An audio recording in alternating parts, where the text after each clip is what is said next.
Muy buenas tardes. El Tribunal de lo Contencioso Administrativo del Distrito Federal le da más que el Instituto de Especialización en Justicia Administrativa y Fiscal les dan la más cordial bienvenida. En la mesa de honor tenemos al señor ministro Retiro Mariano Sola Buitrón, nos hará el favor de dictar una conferencia magistral. Le acompañan también nuestro director general del instituto, el ministro en retiro, Carlos de Silva Nava, y con la representación de la magistrada presidenta, la magistrada Victoria Eugenia Quiroz Pesquera.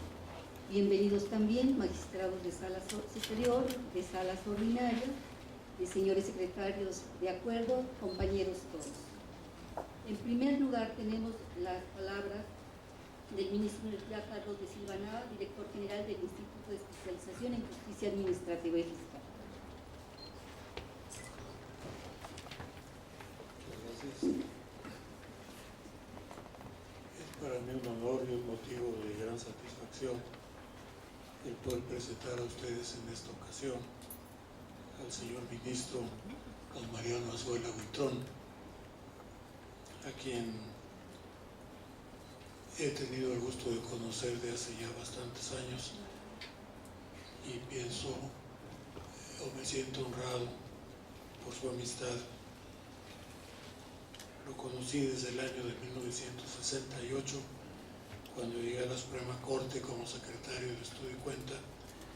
y él ya lo era, ni más ni menos, en la ponencia,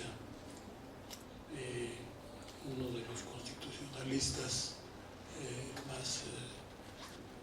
más reconocidos de México, el maestro Tena Ramírez. Después, aunque yo continué al Poder Judicial y él entró como magistrado del entonces Tribunal Fiscal de la Federación, volvimos a encontrarnos como compañeros en la Suprema Corte de Justicia, de la cual posteriormente él fue presidente. Me voy a permitir leer aspectos fundamentales de su currículum. De 1954 a 1958, estudios de licenciatura en Derecho en la Facultad de Derecho de la Universidad Nacional Autónoma de México. A partir de 1957, maestro en el Centro Universitario México, en la Universidad Iberoamericana, en la Universidad Panamericana principalmente. Junio 17 de 1960, examen profesional con la tesis Los grandes temas del derecho y del Estado a la luz de la doctrina pontificia contemporánea. Tuvo mención honorífica. 1960 a 1971, Suprema Corte de Justicia de la Nación, magistrado del Tribunal Fiscal de la Federación, presidente del Tribunal Fiscal de la Federación en 1981.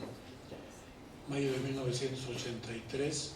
ministro de la Suprema Corte de Justicia de la Nación. Desde enero 28 de 1995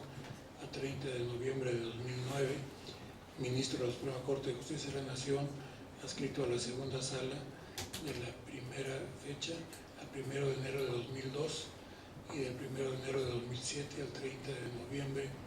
de 2009. Enero de 2003 a diciembre de 2006, presidente de la Suprema Corte de Justicia de la Nación y del Consejo de la Judicatura Federal. A partir del 1 de diciembre de 2009, ministro en retiro de la Suprema Corte.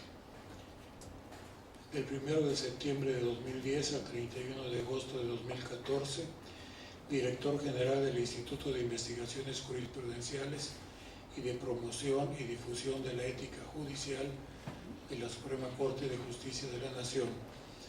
secretario ejecutivo de las Comisiones Iberoamericana y Nacional de Ética Judicial, comisionado y secretario ejecutivo de la Comisión Iberoamericana de Ética Judicial. Actualmente, presidente de la Junta de Honor del Tribunal Federal de Justicia Fiscal y Administrativa, consejero del Consejo Consultivo de la Comisión Nacional de Derechos Humanos. Ha recibido varios reconocimientos: profesor emérito de la Universidad Iberoamericana, doctor en Humanidades honoris causa por la Universidad La Salle, medalla Anáhuac en Derecho por la Facultad de Derecho de la Universidad Anáhuac del Norte, medalla al Mérito Jurídico 2010 por el Tribunal de lo Contencioso Administrativo del Distrito Federal, marzo 7 de 2010, profesor emérito de la Universidad Panamericana y medalla Alfonso X el Sabio por 30 años colaborando con la institución.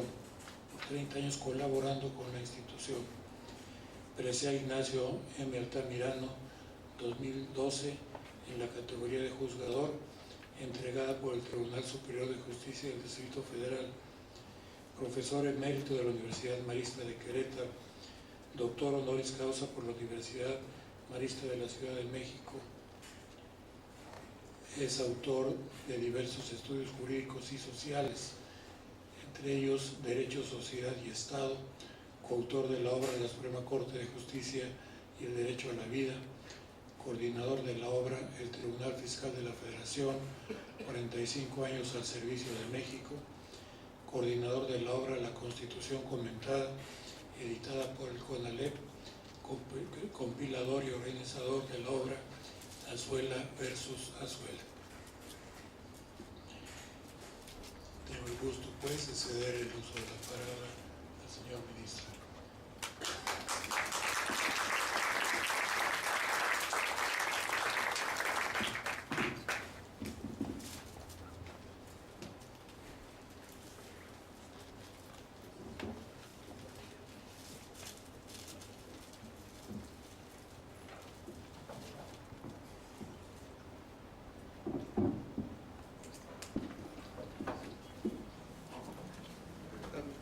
Mi agradecimiento al señor ministro del Retiro, Carlos de Silva Nava, que, como él lo ha expresado,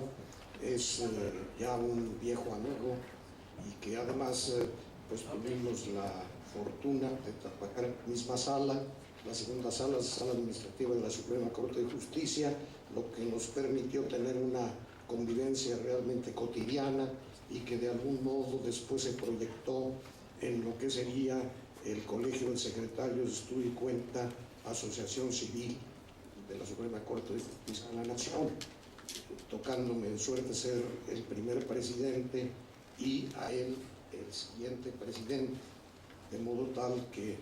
esto pues explica que haya sido generoso en la presentación. Muy grato para mí estar también en este presidium con Victoria Eugenia Quirós, magistrada del tribunal, presidenta del tribunal por algún tiempo y que viene en representación de la presidenta actual.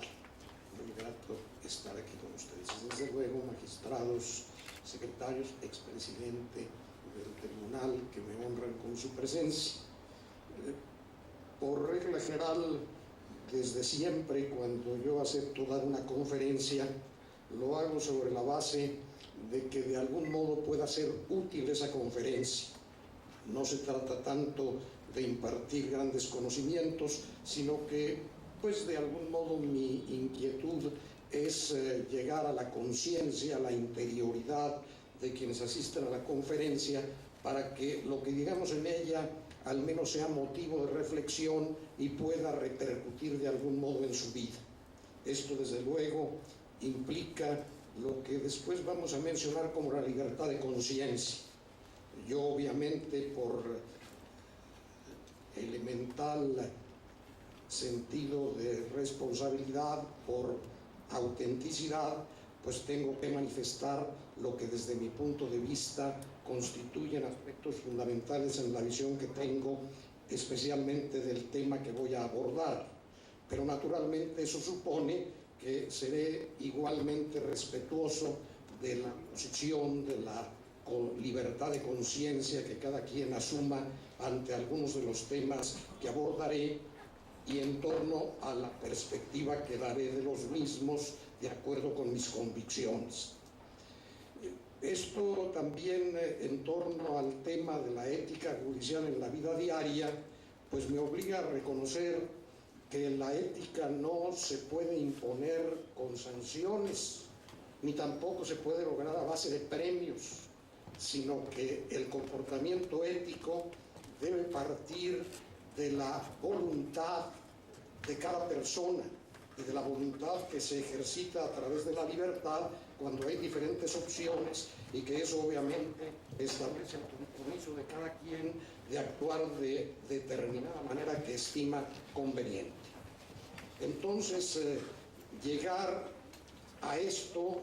implica dar razones que sean idóneas para convencer a quienes de buena fe y de acuerdo con sus puntos de vista lleguen a considerar que lo que se dice es digno de tomarse en cuenta, y de tomarse en cuenta incluso en la vida cotidiana. Todo ello, pues, me crea esas expectativas y explica mi presencia en esta conferencia. Yo creo que lo primero que tiene uno que hacer cuando va a hablar de ética es invitar a que no se acepten las actitudes negativas contra la ética. No faltan las personas que cuando se va a hablar de ética y cuando se desarrolla algún tema ético tienen una actitud, una especie de desprecio burlón. Aún recuerdo que el Quijote en algún momento dado habla de la ética y dice: la ética es más perseguida por los malos que amada por los buenos, lo cual tiene mucho sentido, porque para que uno actúe siguiendo los principios éticos debe uno verdaderamente amar la ética para que eso sea suficiente para llevarlo uno a actuar en el sentido de lo que esa ética está señalando. Entonces, como que eso nos debe poner en guardia, porque hay quienes, adoptando determinadas posiciones, piensan que la ética, los muchachos lo dicen en una palabra muy expresiva, es un rollo. Y así llegan incluso a decir, nos toca una materia en que simplemente los que van a hablar de ella van a presentar rollos. Bueno, yo creo que hay que estar en guardia en torno a esto, porque si uno piensa en fenómenos que se están dando en la vida social y que reflejan realmente conflictos muy graves que aún hacen temer situaciones dramáticas, y uno piensa con cierta profundidad en qué es lo que está sucediendo, pues uno advierte que hay personas que aún son capaces de incurrir en algo que contradice lo que algunos calificaban como sindéresis, que todos pensamos que debemos respetar la vida de los demás, y sin embargo pues uno advierte que hay personas que incluso en forma gozosa y alegre privan de la vida a alguno o algún de los semejantes. ¿Y cómo es posible que esto suceda si parece ser que conforme a la ética todas las personas nacemos pues con alguna convicción de que debemos respetar la vida de los demás, de que debemos respetar las propiedades de los demás, que no debemos mentir? Y qué fácil es incurrir sobre todo en esto último, que una persona verdaderamente veraz, a veces como que encontrarla es como localizar una aguja en un pajar. Por ello, pienso que ante todo como que debiéramos asumir esa actitud de decir, pues a lo mejor lo que en esta conferencia se nos comparta nos puede ayudar a fortalecer o a algunos quizás rectificar algunas posiciones en relación con el tema. Yo creo que uno de los puntos que siempre salen a relucir cuando se habla de la ética, y especialmente de la ética judicial, es que de esto no se hablaba en otras épocas. cuando yo llevaba ya incluso algunos años de ministro de la Suprema Corte, de pronto me encontré con que en una de las publicaciones que hacía este alto tribunal aparecía una conferencia sobre ética judicial que había dado en la Escuela Libre de Derecho allá por el año de 1951 don Felipe Tena Ramírez. Y me sorprendió porque fui alrededor de 9 años secretario de don Felipe Tena Ramírez y a primera vista como que parecía que nunca había tocado el tema. Cuando leí la conferencia todavía me preocupé más porque una de sus presentaciones era que